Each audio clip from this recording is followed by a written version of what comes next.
이동형 뉴스 정면 승부.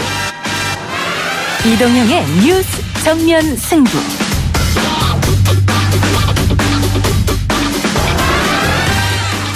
청취자 여러분 안녕하십니까, 이동형입니다. 8월 31일 이동형의 뉴스 정면 승부. 먼저 오늘 준비한 내용부터 소개합니다.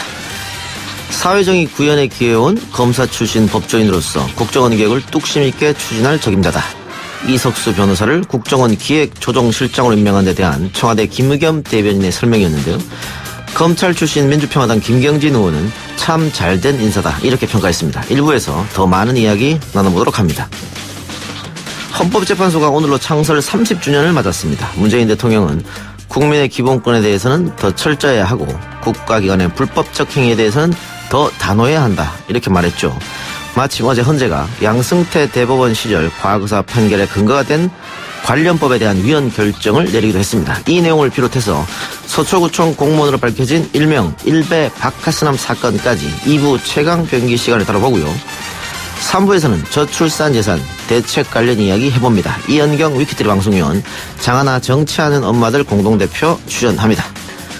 금요일 4부는 우리 연예할까요 시간이죠. 시사평론가 겸 영화배우 남태우 씨, 텐아시아 김하진 기자 두 분과 함께 하도록 합니다. 8월 31일 금요일 이동형의 뉴스 정면 승부 시작하겠습니다.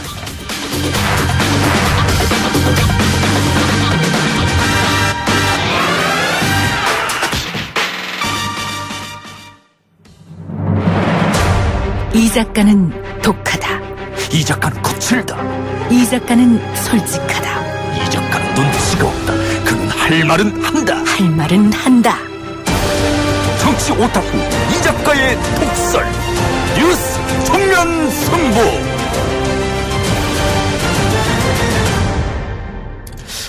장관 5명과 차관급 인사 4명에 대한 인사가 어제 단행이 됐죠. 특히 차관급 인사에서는 박근혜 정부 시절 특별감찰관을 지낸 이석수 변호사가 국정원 기획조정실장으로 임명된 점이 눈에 띄었습니다. 이석수 변호사는 우병우 전 민정수석을 조사하다가 청와대와 갈등을 빚고 오히려 검찰 수사까지 받았는데요. 이번에 화려하게 복귀하게 되었습니다. 검사 출신인 민주평화당 김경진 의원 연결해서 의견 들어보도록 합니다. 의원님. 예, 김경진입니다. 예, 오랜만입니다.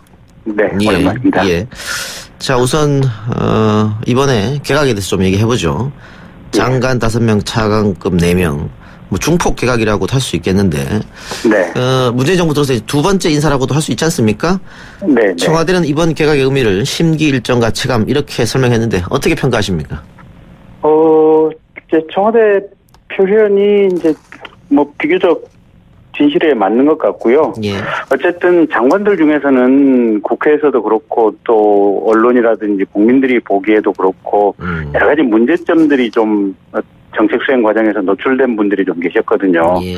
네, 대표적인 게 지금 교육부, 국방부 뭐 이제 이런 부서들이었는데 이제 그런 부서들과 관련해서는 이번에 개각의 필요성이 분명히 있어서 청와대에서 아마 이 개각 카드를 선택했다라고 보고 있습니다. 예. 그러니까는 그동안 조금 말이 많았죠. 국토부도 그렇고 교육부도 그렇고 국방부 뭐 여가부. 일단 이 비판이 일었던 곳을 교체를 하면서 심기일전하는 모양새다. 거기에 동의한다 이 말씀이죠? 예, 그렇습니다. 예. 근데 이제 어쨌든 개각이라고 하는 것은 대통령 임기 5년 동안 그냥 한 장관과 제일 같이 가는 게 좋은 형태거든요. 예. 개각은 안 하면 안 할수록 좋은데 그 교체된 장관들의 면면을 보면 사실은 이제 국회에서 이제 지근거리에서 저희들이 보다 보니까 좀 우려스러운 대목들이 많았습니다. 그러니까 말실수라든지 또는 정책의 방향성이 없다든지 또는 본인들이 하고 있는 부분을 제대로 설명을 하지 못한다든지 이런저런 문제점들이 아주 많이 누적된 부분들이 있어서 청와대로서는 부득이하게 교체할 수밖에 없었을 겁니다. 예. 의원님 지금 민주평화당이 정기국회 대비 강원도에서 워크숍을 열고 있다고요? 예, 그렇습니다. 그 9월 정기국회 대비도 해야 되고 청문회도 있고 또 할 게 국회도 있고 할 게 많죠 이번에. 예, 그렇습니다. 이제 9월 정기국회 들어오면 이제 기본적으로 각 상임위에서 이제 예산 심사를 해야 되고요. 예. 이 예산 심사가 내년 470조나 되는 사업들의 적정 타당성을 이제 상임위와 본회의 또 예결위에서 각각 심사를 해야 되는 부분이 하나가 있고 두 두 번째는 국정감사를 통해서 이제 행정부가 제대로 일을 하고 있는지 혹시 잘못하거나 실수한 부분은 없는지 이제 그런 부분들을 저희가 좀 이렇게 명확하게 지적하고 또 정책적 대안을 제시해야 될 부분들이 있어서요. 정기국회가 참 중요한 시기입니다.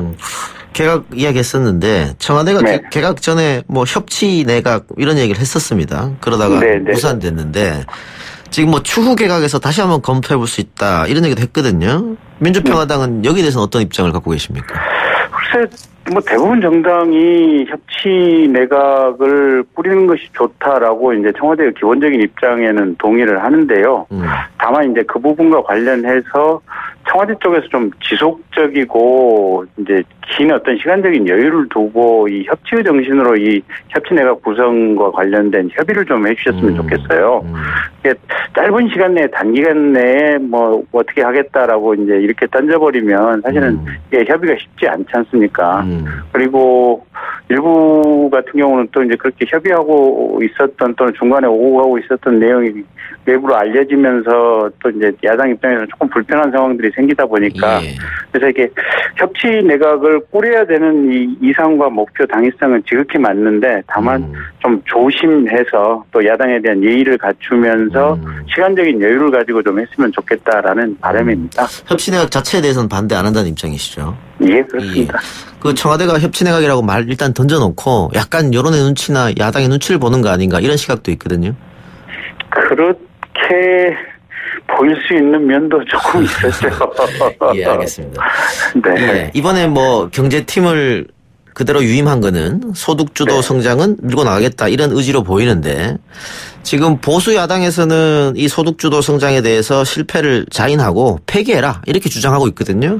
근데 민주평화당 같은 경우에도 뭐 약간의 비판은 했고 조배수 의원 같으면은 비현실적 이야기다 이런 얘기도 했는데 이 민주평화당에서 문재인 정부가 추진하고 있는 소득주도 성장에 대해서는 어떻게 예상하고 계십니까? 그러니까 이제 이 소득주도 성장이라고 하는 이 단어 안에는 지금 여러 가지 내용들이 지금 내포가 돼 있거든요.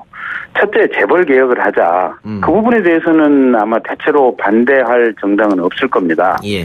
그다음에 두 번째는 기업에 활력을 불어넣고 새로운 기술을 발전시켜서 혁신을 통해서 혁신 성장을 이룩하자. 이 부분도 아마 그 어떤 정당도 반대할 생각은 없을 겁니다. 근데 다만 소득주도 성장 중에 일부인 최저임금 인상과 관련해서 이 인상의 속도와 폭이 너무 급격하고 가파르지 않느냐 지금 이제 이런 비판들이 제기가 되고 있는 거고요. 저희 민주평화당 내부에서도 그런 시각에 대체로 동의하고 있는 의원들이 상당히 많습니다. 그러니까 이게 대기업은 애시당초 최저임금과 관련된 사항이 아예 없다라고 봐야 되거든요. 대기업에서 고용하고 있거나 아르바이트 하는 사람이라고 할지라도 최저임금보다 훨씬 많은 임금을 받으니까 이건 대기업의 낙수 효과가 최저임금을 통해서 경제에 어떤 효과를 준다라고 하는 이제 이런 부분은 전혀 상관이 없는 거고요. 실제 최저임금과 관련된 부분들은 이제 중소상인이라든지 영세 자영업자들하고 주로 이제 연결돼 있는 부분들이거든요. 근데 이 최저임금 인상의 폭과 속도가 이제 급격하게 빨라지면서 자영업자들도 경영이 힘들어지고 그러다 보니까 자영업자들이 적극적으로 지금 비정규직이나 일용직 이 아르바이트생들을 적극적으로 지금 해고하거나 고용을 안 하는 상황으로 가고 있거든요. 그러니까 최근에 그 아침에 새벽 인력 시장에 보면 사람들이 넘쳐난다는 거 아니겠습니까? 그게 슈퍼마켓이라든지 여기저기 중소업체에서 근무하던 사람들이 전부 해고당하고 일자리가 없어지니까 지금 그쪽으로 가는 거거든요. 그래서 이 최저임금 인상의 속도와 폭에 대해서는 최소한 그 부분과 관련한 소득주도 성장은 현 정부 입장이 옳지는 않다라는 것이 이제 대체적인 어떤 여의도 또 야당 쪽의 판단이고 저희 민주평화당 내부에서도 그런 판단에 동의를 하고 있는 의원들이 대다수입니다. 예. 근데 청와대 입장에서는 소득주도 성장을 하려면 일단 최저임금부터 많이 올려놔야 그게 출발점이다 이렇게 보고 있는 것 같아가지고.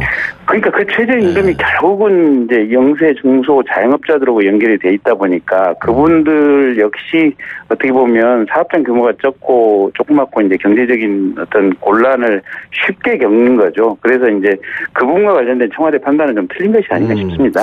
이 정동영 대표 같은 경우에는 청와대가 경제 문제에 대해서 우클릭한다 이렇게 좀 비판하던데 이건 좀 지금 말씀하신 거하고 반대되는 거 아닙니까? 아니요. 그 최저임금이라기보다도 재벌 기업과 관련한 부분에 있어서 어쨌든 조금 좀 이렇게 애시당초 어떤 개혁 의지가 좀 후퇴된 것이 아니냐 이제 그런 말씀이시죠. 알겠습니다. 예, 그럼 우리가 좀 모두에 이야기했던 거 한번 이야기해 봅시다.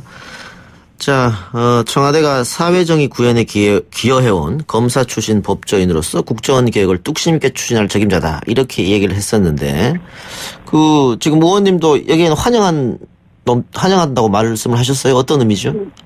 그러니까 이제 이석수 전 특별감찰관 이제 변호사는 검찰에 재직할 때 공안검사로 오랫동안 활동을 했거든요. 예.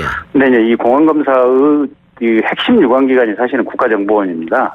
그래서 이제 국정원과 오랜 시간 동안 일을 같이 했었고 또 우병우수석과 관련된 문제에 대해서 특별감찰관으로 재직 시 과감하게 본인이 감찰을 실시를 했지 않습니까? 그건 굉장한 강단과 뚝심이 있다는 얘기거든요. 그래서 이 국정원처럼 현재 개혁의 필요성이 강력하게 대두되고 있는 이 기관의 기획조정실장으로서는 매우 적절한 인사가 아닌가 싶습니다. 그럼 청와대가 이석수 후보를 내세운 것은 결국은 개혁의 방점을 뒀다 이렇게 보면 되겠습니까? 예, 그렇습니다. 개혁을 하기 위해서는 많은 어떤 저항과 어떤 기득권 세력의 이 두터운 층을 뚫고 나가야 되는데 이 뚫고 나가기 위해서는 강인한 어떤 추진력, 집요함이 필요한데 이 강인함과 집요함, 본인의 강단 이런 부분을 아마 이석수 전 특별감찰관이 갖추고 있다고 판단한 것 같습니다. 예. 그런데 국정원 기획조정실장이라는 게 기획조정과 예산을 담당하는데 그동안 이석수 후보 같은 경우에는 검찰에 계속 있었는데 전문성이 좀 문제가 있는 거 아니냐 이런 지적도 있거든요. 글쎄요. 전에 국정원장직조차도 대학교 교수하시던 분들이 가서 잘했던 사례도 있고요. 또 법무부 장관 하셨던 분이 가서 국정원장 하셨던 사례도 있고 또 직전에 기획조정실장 역시 검사 출신이었거든요. 그래서 뭐 별 문제 없다고 봅니다. 근데 자유한국당 같은 경우에는 전 정부의 불만을 가진 인사를 기용하는 것은 정치적 목적이 있어 보인다 이렇게 비판했거든요. 글쎄 그렇게 말씀을 하시면 어떤 인사도 하지 말란 뜻이죠. 그러니까 전 정부에 있을 때 전 정부의 잘못된 부분과 관련해서 과감하게 어떻게 보면 이 최고의 정점이 결국은 청와대 대통령 권력 아니겠습니까? 이 청와대 권력에 맞서서 본인의 직무를 집행했을 정도로 강단을 보여줬기 때문에 이건 전 정권에 불만이 있는 또는 전 정권과 대적했던 사람이라기보다도 그런 어려움 속에서도 일을 똑바로 한 사람이다 이렇게 봐야겠죠. 알겠습니다. 당내 이야기 하나만 묻고 마치겠습니다. 정동영 대표 체제 들어선 이후에 당의 노선과 정책 방향이 불분명하다 이런 얘기 있어요. 정동영 대표는 현장 중시하고 또 좌클릭하는 거 아니냐 이런 얘기가 있고 당 정체성은 중도개혁인데 안 맞다 이런 얘기가 있는데 어떻게 불협화음은 없습니까? 글쎄요, 이제 저희들 이제 내부에서 이렇게 지속적인 토론 과정을 거쳐 나가고 있고요. 어쨌든 현장에 답이 있기 때문에 현장에 자주 가보는 이 정동영 대표의 행보는 잘하고 있는 것이다라고 이제 저희들은 보고 있고, 다만 이게 저희들의 이제 정책 방향이나 노선이 지나치게 이 좌클릭하는 것은 부적절하다라고 이제 이렇게 판단을 해서 이제 대표와 또 저희 당 내부의 의원들끼리 여러 방식으로 소통을 하고 있습니다. 오늘도 그런 얘기 혹시 나올까요? 오늘 워크숍에서? 당연히 나오겠죠. 알겠습니다. 워크숍 잘 마무리하고 돌아오시기 바랍니다. 네, 고맙습니다. 예, 감사합니다. 지금까지 민주평화당 김경진 의원이었습니다. 예, 예스앱으로 4258님, 30대 아이 둘 둔 워킹맘입니다. 공기업 비정규직으로 최저임금 월급 받으며 일하다가 문재인 대통령 최저임금 인상으로 임금이 인상되었습니다. 영세 상인에게만 해당되는 것이 아니라 저희 같은 경우에도 최저임금 인상이 직접적 해당됩니다. 김경진 의원의 이야기에 대한 반론 같은데요. 예, 정책은 명감이 있으니까요. 1부 순서 여기서 마치고요. 저는 2부 최강병기로 돌아오겠습니다. 딱딱하고 지루한 뉴스가 소설보다 흥미진진해지는 새로운 경험. 놀라셨죠? 이것이 바로 이동준의 뉴스 정면 승부.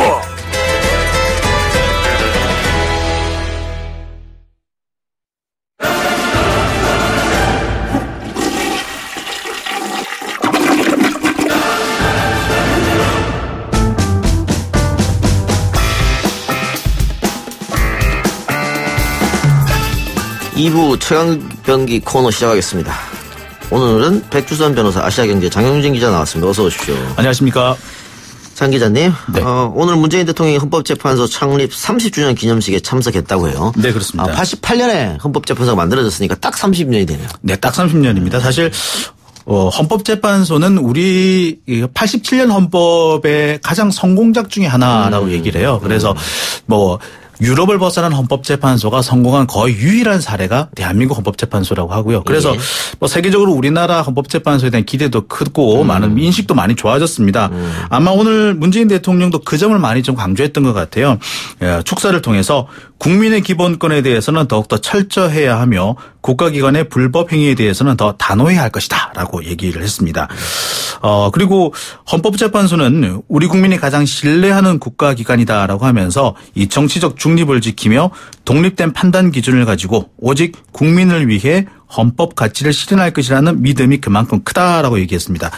간단한 얘기인데 가만히 보면은 최근 재판농단과 관련해서 대법원과 좀 빗대서 좀 애둘러 비판하는 것도 있어 보이고요. 또 한편으로 그만큼 헌법재판소가 어제 내렸던 이 과거사 사건 피해자들에 대한 손해배상이 가능하다는 건 일부 위헌 판결인데 요것까지 함께 얘기하신 게 아닌가라는 생각이 듭니다. 함축된 의미가 있을 것이다. 그렇습니다. 제가 볼 때는 상당히 함축된 의미가 있는 걸로 보입니다. 근데 방금 대법원 얘기 됐습니다만 대법원과 헌법재판소가 기싸움 하는 것도 좀 보이는 것 같아요. 누가 더 낫니? 사실은 급따지는 게 우스운 일입니다만. 그렇죠.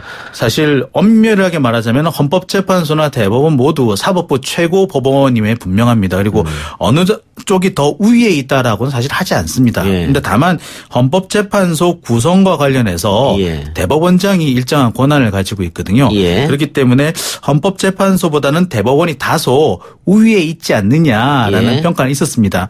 하지만 그럼에도 불구하고 우리나라 헌법재판소 국민적 신뢰는 사실 대법원보다 더 많이 받고 있는 그런 측면도 분명히 있습니다. 또 세계적으로 대통령 탄핵 심판을 2번이나 했기 때문에 더 주목받지 않았나. 그래서 탄핵 심판도 그렇고 정당 예산 심판도 그렇고 사실 우리나라 헌법재판소 그러니까 제가 아까도 말씀드렸습니다만 유럽을 벗어난 헌법재판소가 이 정도의 성과 그리고 국민적 신뢰를 받은 사례가 매우 드뭅니다. 그래서 아시아권에서 일부 국가들은 태국 같은 나라가 대표적인데 우리나라 헌법재판소를 보고 자기들도 헌법재판소 제도를 도입한 그런 경우도 있습니다. 자, 백주선 변호사. 안녕하십니까. 헌법재판소 창립 30주년의 의미는 어디 있다고 보세요?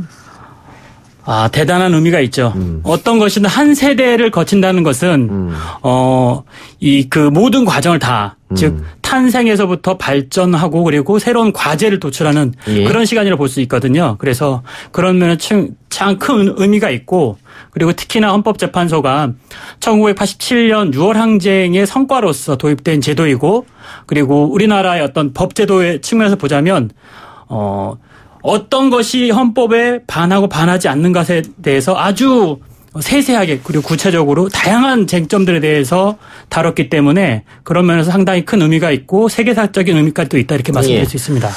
당연히 법률적 기구입니다만 어떤 곳에서는 정치적 기구다 이렇게 얘기도 합니다. 네. 재판 결과가 나온 것 봐서도 권력의 눈치를 좀 보는 것도 있고요. 대표적으로 수도위원 사건 같은 것도 그런 경우인데 그래서 대통령 탄핵 때도 그런 얘기가 나왔습니다만은 헌법재판관을 꼭 법률 전문가로 할 필요가 있느냐. 이런 지적도 나와 있죠. 네, 맞습니다. 그래서 이제 헌법재판을 정치적 사법작용 이렇게 표현하기도 하는데요. 뭐냐면 꼭 법적인 정합성만을 판단하는 기구는 아니다. 그런 기능은 아니고 사회정치적인 다양한 요소들을 바탕으로 해서 판단하기도 하고 프랑스 같은 경우에 꼭 법률가가 아니어도 대통령을 했거나 이런 법률가 아닌 사람들을 헌법위원회 구성하는 방식으로 해서 다양한 사회적인 목소리가 이 헌법재판이라는 작용 안에 녹아들 수 있도록 장치를 두고 있고요. 우리도 그럴 여지는 만들 수 있지만 현재로서는 법관의 자격을 가진 자만 즉 변호사, 판사, 검사 이렇게 이제 한정돼 있기 때문에 이제 법률을 좀 바꾸는 문제 이런 게 좀 필요하죠. 그러니까 하려고 하면 법을 바꿔야 하는 문제가 있는데 한참 일반 국민들도 참여할 수 있게 하자 이런 여론이 있었어요. 저도 나중에 만약 일반 국민이 참여하게 할 수 있게 하려면 저도 한번 헌법재판관 도전해보려고. 상식적으로 재판하면 되는 거 아닙니까? 그게 근데 사실 그 우리나라에서는 이게 그 법률적 소양을 갖춘 자라는 그런 내용이 좀 포함이 되는 경우가 많습니다. 저는 법률적 소양을 못 갖췄다고 지금 말씀하시는 거예요? 아니, 그런 뜻은 아닌데요. 딱 그런 뜻을 말씀하시거든요. 그렇게 또 몰고 가시고 그러시죠. 그게 아니고. 더워라. 일반 재판에서도 이제 국민 참여 재판이라고 해서 사실 관계 확정, 사실관계 확정에 대해서는 일반인의 관여를 허용하고 있습니다. 사실은 사실 어떤 일이 있었느냐 없었느냐는 법률을 몰라도 자료를 보고 판단할 수 있거든요. 그렇기 때문에 일단 사실관여 부분에 대해서는 상당히 일반 국민 참여의 그 수준을 높일 수 있는데 헌법재판은 오히려 조금 더 법 정치적인 압력적인 문제가 강하긴 합니다. 그래서 어떻게 보면 일반인의 참여가 조금 더 제한적일 수 있는데 다만 꼭 법률가가 아니어도 그렇죠. 뭐 정치인이라든지 뭐 문인이라든지 여러 가지 이 한국 사회 다양한 쟁점들에 대해서 그 여러 가지 의견들, 여러 가지 시각을 제공할 수 있는 그런 틀을 만들 그렇습니다. 필요가 있다 이런 생각은 드는 거죠. 왜냐하면 헌법재판소까지 올라간 사건 형사사건이 아니니까 민사사건도 아니고 결국은 우리 사회의 다양한 의견을 얼마나 받아들이느냐. 네네. 그렇죠. 예를 들면 간통사건이라든가 낙태, 수도, 대통령 탄핵 이 문제는 얼마든지 할 수 있는 문제이거든요. 또 그렇죠. 논쟁이 치열하니까. 근데 지금까지 헌법재판소가 내린 판결을 보면 굉장히 보수적으로 내렸었단 말이죠. 그렇죠. 간통위원 문제 같은 경우에도 얼마나 몇십 년을 좀 끌었습니까. 그래서 네. 근데 뭐 이런 부분인 것 같아요. 그러니까 사실 이 헌법이라는 것도 결국에는 국민들이 만드는 거거든요. 예. 그러니까 재헌기관이라고 하면 사실상 그 국민들을 말합니다. 그러니까 국민들의 대표가 헌법재판소에 포함이 될 필요가 있다라고 하는 것 분명히 필요하죠. 더군다나 우리나라 이게 고위 재판관들, 이제 고위 법관들은 사실상 매우 보수적인 분들이 대부분입니다. 진보라고 알려진 분들은 보수 중에서 조금 덜 보수적인 분을 보통 법 쪽에서는 진보라고 얘기를 해요. 그런 정도이기 때문에 사실 우리 사회의 어떤 변화를 따라가지 못하는 측면이 상당히 많았습니다. 그런 면에서 본다면 헌법재판소에 굳이 법률 전문가가 아니라 법률적인 소양 혹은 사회적인 어떤 신망이 있는 분들을 재판관 혹은 참심관 형태로 해서 포함시키는 방안도 분명히 좀 고려해 볼 때가 왔다고 생각합니다. 오늘 이 얘기를 길게 할 건 아니었는데 장 기자가 저보고 법률적 소양이 없다고 얘기해갖고 제가 발끈해서 좀 오래 얘기했다. 그 말씀드립니다. 자, 변호사님, 어제 헌법재판소가 중요한 판결을 2가지 내렸습니다. 하나하나 좀 알려주시죠.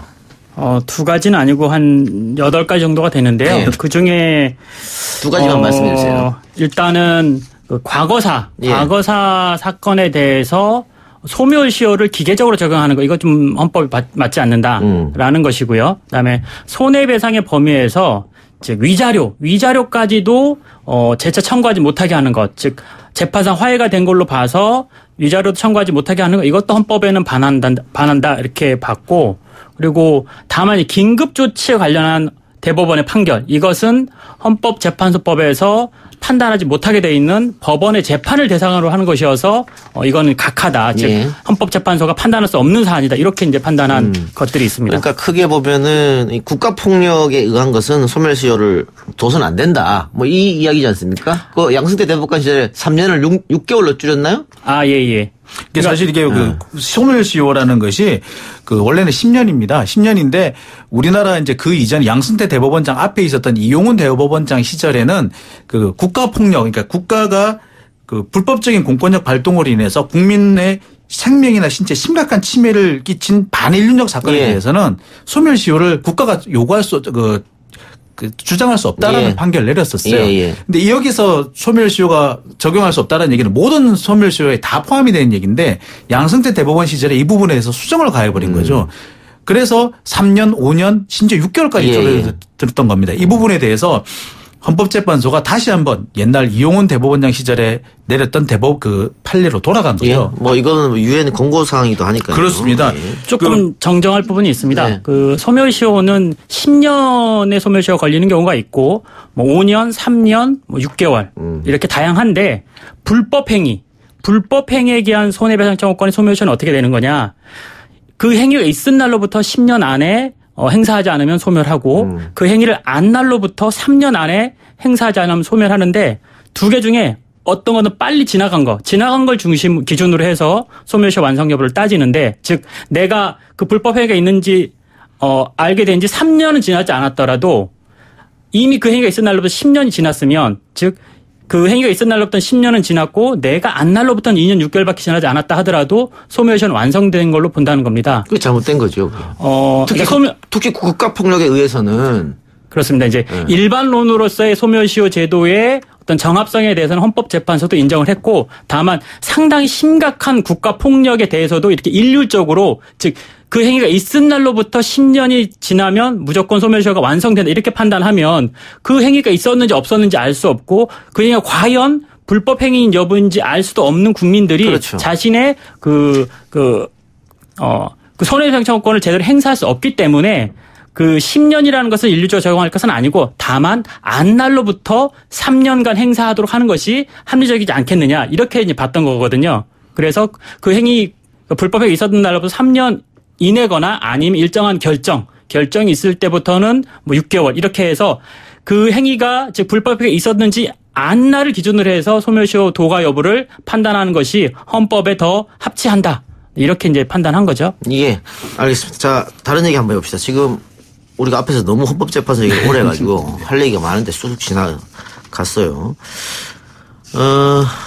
오늘 새벽 가산동의 한 아파트 단지 바로 옆 도로가 갑자기 내려앉는 사고가 발생했다고요? 어떻게 된 일입니까? 네, 그렇습니다. 이게 아마 오늘 새벽 일어난 사고라고 하는데 그 대형 그러니까 아파트 단지가 있는데 아파트 인근에 그 공사장이 있었던 모양이에요. 그 공사장 주변을 통해 가지고 약 30m 정도가 내려앉는 그런 사고가 발생했습니다. 이게 언론에는 싱크홀이라고 얘기를 했는데 정확하게 말하자면 싱크홀이라기보다 공사장 옹벽 붕괴 사고라고 보는 것이 맞을 것 같습니다. 예, 왜냐하면 이게 싱크홀이 되면요, 이게 사실은 이게 그 원인이 바로 옆에 있는 게 원인이 아닐 수도 있거든요. 근데 공사장 옹벽 붕괴 사고는 바로 옆에 있는 공사장이 문제이기 때문에 여기서는 제가 볼 때 현장을 제가 대충 보니까 그 공사장 예, 붕괴 사고인 게 확실해 보이거든요. 그래서 이 공사장 붕괴 사고라고 보는 게 맞겠습니다. 이 사고로 인해 가지고 약 76개 가구 150명의 사람들이 새벽에 갑자기 긴급 대피하는 소동을 벌였습니다. 그러니까 공사하고 있는 그 옆에 있는 아파트에 사시는 분들이 긴급 대피했잖아요. 그렇죠. 네. 근데 뭐 언론 보도를 보니까 아파트가 기울었다 이런 얘기도 있던데 그건 어떻게 됐습니까? 그래서 뭐 5도 정도 기울었다는 주장이 나왔습니다. 근데 이제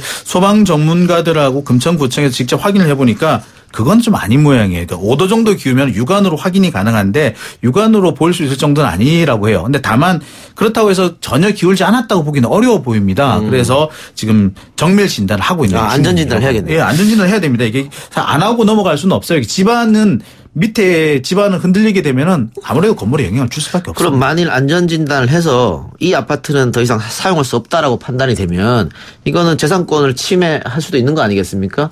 만약 그렇게 결과가 나온다면 누구 책임이라고 할 수 있어요? 공사를 운영했던 사람들이 책임을 지는 겁니까? 일단 좀 따져봐야 되겠죠. 네. 사고의 원인을 좀 정확하게 판단해서 주변 공사로 인한 사고가 맞고 그리고 이 공사를 할 때 적절한 안전 조치를 충분히 취했어야 되는데 그것을 다 하지 못한 것이다라고 판단이 되면 공사를 한쪽에 책임지겠지만 뭐 적정하게 했음에도 불구하고 뭐 폭우라든가 기타 자연재해로 인한 것이다라고 한다면 그 손해는 이제 어쩔 수 없는 불가피한 손해다 이렇게 이제 볼 수도 있어서 조금 더 면밀히 이 사건이 왜 발생했는지 발생 원인을 좀 파악을 해봐야 될 것 같습니다. 알겠습니다. 이거 좀 지켜봐야 될 것 같고요. 70대 성매매 여성의 나체를 유포했던 이른바 일베 박가스남 경찰에 붙잡혔는데 공무원이었다고요? 이게 상당히 황당했어요. 이렇게 처음에 알려지기는 이제 그 일간 베스트라고 하는 좀 이상한 그 커뮤니티가 있죠. 예. 거기에 올라온 사진입니다. 이제 32살의 일베 유저가 70대 성매매 여성과 성관계를 했다 하면서 이제 그 나체 사진을 올렸어요. 그런데 알고 봤더니 32살의 일베 유저라는 사람은 그냥 사진만 올린 것이고 실제로 이 성관계를 가지고 사진을 찍은 사람은 46살의 서초구청 공무원이라는 사실이 드러난 겁니다. 이 사람은 원래 일베 사이트에 올린 것이 아니라 다른 성인 사이트에 이 사진을 올렸다고요. 이 사진을 올린 이유는 자신이 그런 음란물을 올리게 되면은 보통 이런 사이트들 같은 경우는 등급을 올려준다고 그래요. 그래서 등급을 올려서 자기가 또 다른 음란물을 보기 위해서였다고 합니다. 현재 이 사람은 경찰에 붙잡혀 있고요. 지금 구속됐습니까? 아직까지 구속까지는 아닌 것 같은데 구속영장이 아마 청구될 것으로 보입니다. 그러면 이 서초구청의 공무원은 앞으로 처벌은 어떻게 되는 거죠? 일단은 구속한 뒤 검찰에 송치했다 이렇게 이제 밝혔고요. 그리고 형사처벌은 형사처벌대로 받게 되고 그리고 공무원으로서의 품위 유지 의무 위반 이런 것들을 징계는 징계대로 받게 됩니다. 징계라는 건 해임이 된다거나 면직이 되거나 아니면 뭐 업무 정지, 감봉 이런 것들이 있는데 아마 거의 이제 해임이 될 정도의 무거운 범죄라고 보이고요. 그래서 형사처벌은 경찰, 검찰에 진행이 될 것이고 징계는 서초구청에서 징계 절차에 따라서 진행이 될 걸로 예상이 됩니다. 지금 직위 해제했다고 하는데 네. 직위 해제하고 조사 결과를 지켜보는 거죠. 이 직위 해제라는 건 임시 조치입니다. 예. 임시 조치고 한시적인 조치인데 여기에서 이제 정식 징계 단계로 넘어가게 되죠. 근데 이분이 이제 정정을 하겠습니다. 구속이 돼서 검찰에 송치된 상태인데 만약에 유죄 판결을 받게 되면은 사실 그 공무원으로서의 그 지위 자격 자체가 없어지게 되는 거죠. 파면. 그래서 자동 파면이 됩니다. 예. 파면이면 또 뭐 퇴직금 이런 문제도 퇴직금을 못 받게 될 가능성이 높죠. 알겠습니다. 예스 앱으로 시우맘님. 장 기자님 진행자 이 작가님에 대해 잘 모르시는군요. 이 작가님의 법적 지식과 판례에 대한 소양이 변호사 저리 가라입니다. 새겨 듣기 바랍니다. 이런 참. 예, 두 분 말씀 오늘 여기까지만 듣겠습니다. 고맙습니다. 고맙습니다. 예, 1, 2부 순서 여기서 마치고요. 저는 7시 정각에 3부로 돌아오겠습니다. 3부에서는 정치하는 엄마들 코너인데요. 지난주에 이어서 이번 주도 저출산 대책에 대해서 이야기해 보도록 하겠습니다. 정치하는 엄마들 위키트리 방송위원 이영경 또 정치하는 엄마들 공동대표 장하나 전 의원 모시고 저출산 대책 2주 연속 갑니다. 기대해 주시기 바랍니다.